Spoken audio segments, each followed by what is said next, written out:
That turned out to be what we're calling a phantom quake. In other words, it didn't happen there. But, when these things happen, what you did is what we all do. We want to know exactly what happened, where it happened. But let me just give you a hot tip here.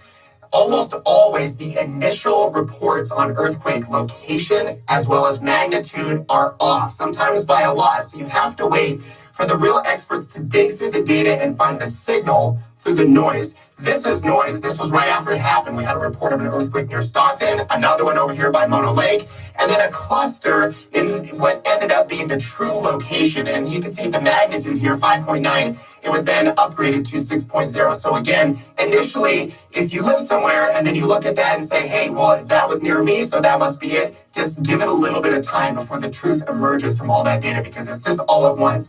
You have to wait a little bit to find the truth. Okay, this is what we're dealing with here, folks. This is a huge area that's covered by the highest risk for heat and your health. So this includes places like Redding, which you would expect. Redding's going to be close to 115 degrees over the next few days, and Chico as well. But then you start to look at the foothills. Well, wait a second. How could Grass Valley, which is going to be topping out near 105 or so through the weekend, how could they be in that same category? It's the combination, folks, of how hot it is, how warm it's going to be overnight, and also, is this hotter than normal? And once you start to look at some of those metrics, which the Weather Service in Sacramento does, but they include our entire area, you start to see some unusual spots being really threatened by extreme heat at the top level of their new risk category. So then you start to look for things that affect your health. You don't need to know all of these, and maybe you get one or two of these and not all of them. Folks, if people are looking or feeling off, get into air conditioning immediately. Don't wait it out. Don't do all these intermediate steps, because the kind of heat that we're dealing with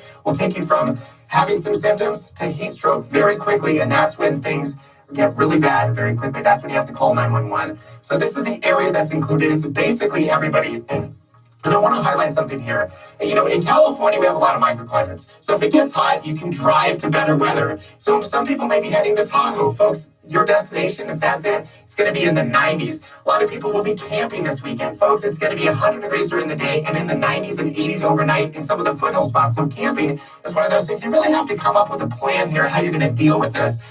The Bay Area will truly have better weather with highs in the 70s as long as you're close to water. So you can see that range 105 to 115. Folks, the all-time hottest temperature in Sacramento ever recorded is 114 degrees, and the Weather Service is saying there's a 1 in 4 chance, if their estimates are off just by a little bit, that we could be approaching some of those numbers. So remember, there's the forecast, and then what's actually going to happen. We need to pay attention to this one. This is a big one. So this is when the mornings become the best time to do anything. Between noon and 8, it's just usually too hot for most people to do anything. By this weekend, between 10 and 8 p.m., so this is going to be before noon, we're going to be looking at very hot temperatures that could affect your health. It gets hotter through the weekend. Relief comes roughly Monday, better conditions after that. It's a big forecast, it's a big event, and it begins today. We'll be right back.